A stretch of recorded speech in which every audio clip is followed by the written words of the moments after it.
ওকে। আগের দিন আমরা ২৪ পর্যন্ত করেছিলাম, রাইট? ২৪ করেছিলাম। দেন ২৩, ২২ এগুলো হয়ে গেছিল। তাহলে আজকে আমাদের শুরু হবে ২৫ থেকে। ২৫ থেকে। ওকে। এবার কোয়েশ্চেন দেখো কি বলেছে। এখানে বলে দেওয়া আছে ভর এবং দ্রুতি পরিমাপের ত্রুটি হলো যথাক্রমে 2%, 3%। তাহলে 25 নাম্বার। 25 নাম্বার। তাহলে ভরের ত্রুটি তার মানে কি দেওয়া আছে? Del m by m. এটা কত দেওয়া আছে? এটা দেওয়া আছে 2%। 2% দেওয়া আছে। আর কি দেওয়া আছে? আর হচ্ছে দ্রুতির ত্রুটি দেওয়া আছে। তার মানে ডেল ভি বাই ভি। এটা হচ্ছে 3%। ওকে। কি বলেছে? ভর এবং দ্রুতির পরিমাপের সাহায্যে গতিশক্তি পরিমাপের ত্রুটি নির্ণয় করো। গতিশক্তির সূত্র আমরা কি জানি? Half m v square. এবার যখন আমরা ত্রুটি বের করি, হাফটা তো একটা সংখ্যা, এটা তো আগের থেকে বাদ। এম এর জন্য কি হবে? ডেল এম বাই এম আর প্লাস ভি স্কোয়ার। এটা করলে কি হয়? দুইটা আগে চলে আসে। দুই আগে আসলো, del v by v. Value put করো, 2% প্লাস 2 ইন্টু 3%। তাহলে আমার অপশন কত আসছে? অ্যান্সার আসছে 2, 2 প্লাস 6, 8% হলো। তাহলে অপশন হচ্ছে আমার বি। Option B. নেক্সট। দেখো একদম মানে খুবই সিম্পল অঙ্ক, কিছু নেই। বাট এগুলো দেখো, জমিয়ে রেখো না একসাথে, তাহলে কিন্তু বেশ প্রবলেমে পড়তে হবে। হুম, এখন দেখে ইজি মনে হচ্ছে, পরে যখন অঙ্ক একসাথে জমবে না পাহাড় সমান, মাথার উপরে বাজ ভেঙে পড়বে। আচ্ছা, এরপরে দেখো 26 নাম্বার। এবারে হচ্ছে আমাদের ওই তাৎপর্য সংখ্যা বা সার্থক সংখ্যা, এই ধরনের অঙ্কগুলো আসছে। তো কি বলেছে যে দুটি সংখ্যার যোগফল, দুটো সংখ্যা দেওয়া আছে, একটা হচ্ছে 6.75 ইন্টু 10⁻³ আর একটা দেওয়া আছে হচ্ছে 4.52 ইন্টু 10⁻²। তো তাৎপর্যপূর্ণ সংখ্যার যে ইসেগুলো, রুলসগুলো আছে, সেটা কিন্তু একটু খুব ভালো মতো চেক করবা আর ভালো মতো দেখবা। মানে এত কিছু আছে, কোনটা দশমিকের পরে কটা শূন্য নিতে হয় বা কতটা ডিজিট নিতে হয়, কোন জিরোগুলো তাৎপর্যপূর্ণ সংখ্যার মধ্যে আসে, কখন জিরোগুলোকে ক্যান্সেল আউট করতে হয়, এগুলো আশা করি তোমরা ভালোভাবে দেখেছো। এগুলো কিন্তু খুবই কনফিউজিং। মানে স্টিল আমি যখন করতে যাই এখনো পর্যন্ত কিন্তু কনফিউশন চলে আসে। সো সো দেখবা ভালো মতো। রাশি দুটির যোগফল হলো সঠিক তাৎপর্যপূর্ণ অঙ্ক সংখ্যায় রাশি দুটির যোগফল। তাহলে এটা কত হচ্ছে? এটা হচ্ছে 10।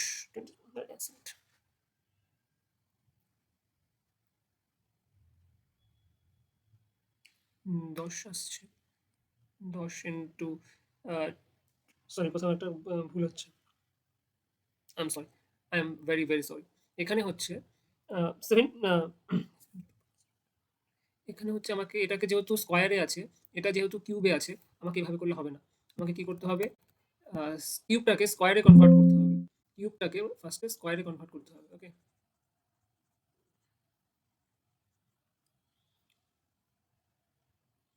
সো এটা কত হয়? 67.5 ইন্টু 10⁻²।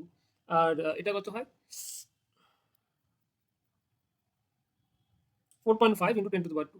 এটা হয় হচ্ছে 4.5 ইন্টু 10⁻²। এটাকে যদি যোগ করো তাহলে 1172.0 ইন্টু 10⁻²। দেখেছো, এইভাবে তাৎপর্যপূর্ণ সংখ্যা বের করে। এখানে যেহেতু স্কোয়ার ছিল, তাহলে আমাকে ওই জায়গাটা স্কোয়ারেই আনতে হবে, লোয়েস্ট ডিজিটে। ঠিক আছে, অপশন বি। Option B. এটা কিন্তু খুবই ভুল হয়, তো বি কেয়ারফুল। এবার হচ্ছে 27। 27 তো একদম কি হবে? এটা তাৎপর্যপূর্ণ অঙ্ক সংখ্যার হ্রাস পায় হচ্ছে বিয়োগে। নাম্বার 28। একটি আয়তক্ষেত্রের দৈর্ঘ্য এত এবং প্রস্থ এত। তাহলে মিটার স্কয়ার এককে আয়তক্ষেত্রটির ক্ষেত্রফল বের করো। দেখো, যখন গুণ করছি আমাকে দেখতে হবে যে দশমিকের পরের যে সংখ্যাটা, সেটা লোয়েস্ট কোনটাতে আছে। লোয়েস্ট যেটা আমি দেখতে পাচ্ছি সেটা হচ্ছে 1.05, যেটা হচ্ছে প্রস্থ 1.05 মিটার। এবং দৈর্ঘ্য যেটা আছে 4.234, এটা আমি 4.23 মিটার নিব। তাহলে ক্ষেত্রফল কত হবে? ক্ষেত্রফল বের করতে বলেছে। ক্ষেত্রফল, দৈর্ঘ্য ইন্টু প্রস্থ, 4.23 ইন্টু 1.05। 3×5 = 5, থাকলে 5 × 10, 11, 4 × 20, 21।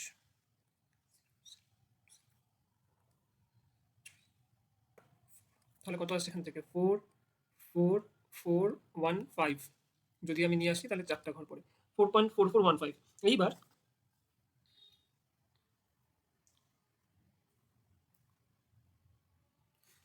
আচ্ছা, 4.4415, 10, 11, 4 × 20, 21। এটা তো ঠিকই আছে, ঠিকই আছে। 44 এখানে ডিজিটটা 4.44, মানে আমি যদি দুটো ডিজিট নিই তাহলে 4.44 হওয়া উচিত, তাই না? ডবল ডিজিট নিলে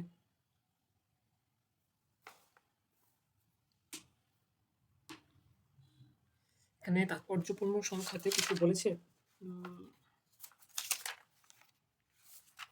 তাৎপর্য আচ্ছা, এটা একটু স্কিপ করো, আমি এটা পরে দেখছি। এখানে হয়তো কোনো ইনফরমেশন আমি মিস করছি, কারণ অ্যান্সারে যখন 4 5 দেওয়া আছে তার মানে তাৎপর্যপূর্ণ সংখ্যাটা এখানে 1 এক্সিড করছে। এটা রাখো, আমি পরে দেখছি এটা। আচ্ছা, নেক্সট বলো। এখানে কি বলেছে যে একটা সংখ্যা দেওয়া আছে, সংখ্যাটিতে তাৎপর্যপূর্ণ সংখ্যা কত? দেখো এখানে সংখ্যা আছে 3.10 প্লাস 4.60 হলো ইন্টু ইন্টু 10⁻7, রাইট?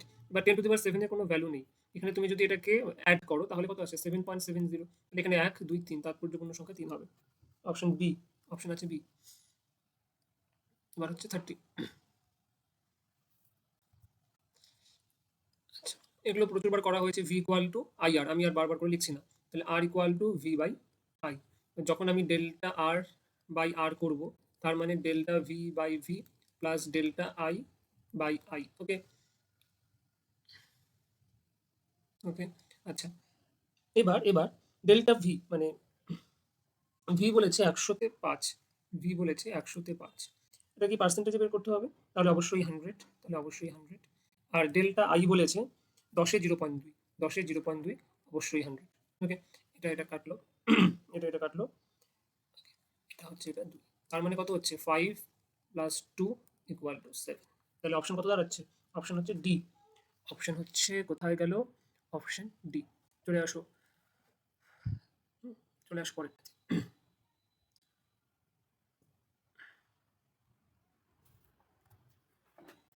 আচ্ছা, মহাকর্ষীয় ধ্রুবক, মহাকর্ষীয় ধ্রুবকের ভ্যালু বের করতে বলছে। আমরা যদি কিছুই না জানি, একদম বাচ্চাদের ফর্মুলায় চলে যাই। F F F equal to কি ছিল? এটা জি ছিল, capital M by small m by r square.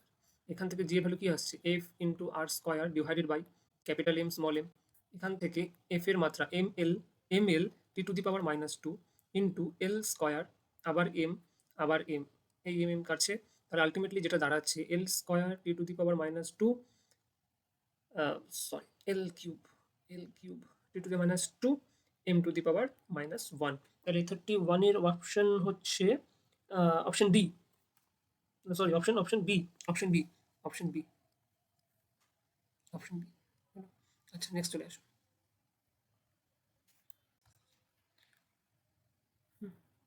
এবার দেখো বলেছে যে শক্তি, বেগ এবং সময়কে প্রাথমিক রাশি হিসাবে ধরে নিলে পৃষ্ঠটানের মাত্রা কত হবে? পৃষ্ঠটানের ভ্যালু আমরা কি জানি বলো তো? পৃষ্ঠটানের ভ্যালু আমরা জানি F by L, F by L. F মানে কি? আচ্ছা, এখানে আমাকে বলেছে যে বল দিয়ে কোনো আমার জিনিস নেই, আমাকে বলটাকে শক্তিতে কনভার্ট করতে হবে, যেহেতু বলেছে শক্তিকে প্রাথমিক রাশি হিসেবে ধরতে। তাহলে বলের সাথে যদি আমি এল গুণ করি, মানে দৈর্ঘ্য গুণ করি, তাহলে শক্তি পাই। বা তাহলে এবার কি দাঁড়াচ্ছে?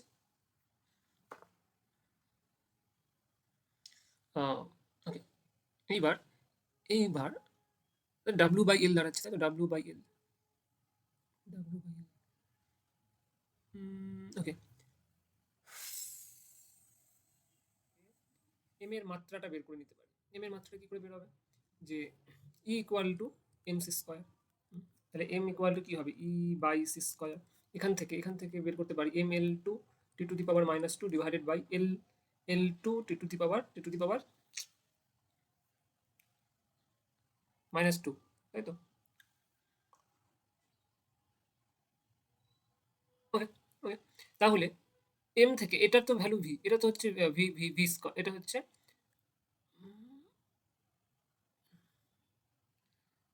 V square. তাহলে এটা হচ্ছে ই।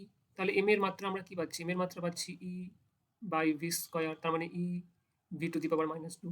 এইবার এইবার পৃষ্ঠটানের মাত্রা যদি চলে আসি, পৃষ্ঠটানের মাত্রা, পৃষ্ঠটানের মাত্রা হয় কি? পৃষ্ঠটান, হুম, পৃষ্ঠ পৃষ্ঠটান, পৃষ্ঠটানের মাত্রা হয় M M T to the power -2, M T to the power -2, M T to the power -2। এইবার দেখো এখানে এখানে এখানে এখানে এম এর জায়গায় ই, বাই সি স্কোয়ার আর T to the power minus two. C square তো নয়, এখানে এখানে অ্যাকচুয়ালি ই ভি এসেছিল। সি স্কোয়ার নেমে ফেলে কি ছিল, ই ছিল, V to the power minus two ছিল, T to the power minus two ছিল। ব্যাস এটাই আসছে। অপশনস দেখো, options to the V to minus two, option option ঠিক আছে। একটু একটু কোথাও কোথাও একটু সমস্যা হতে পারে প্রথম প্রথম করতে গেলে, বাট ঠিক আছে, এটাই তো ফিজিক্সের মজা, তাই না? ওকে,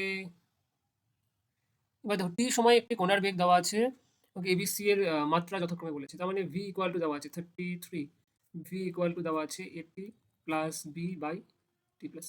এবার দেখো আমি কি বলেছিলাম, আমি বলেছিলাম যে যখন যোগ করছি তার মানে ইন্ডিভিজুয়ালি এটার যা মাত্রা হবে ইন্ডিভিজুয়ালি এটার মাত্রা সেটাই হবে, আবার এটার মাত্রাই সেটাই হবে।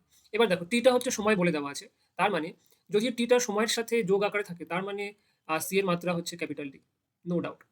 আচ্ছা, যেহেতু ভি এর মাত্রা L T to the power minus one, তার মানে এ এ টি এর মাত্রাও সেটাই হবে, এর মাত্রা ইন্টু টি এর মাত্রা। এখান থেকে এর মাত্রা আমরা পাচ্ছি, এর মাত্রা আমরা পাচ্ছি হচ্ছে A L T to the power minus two. কোনো ডাউট?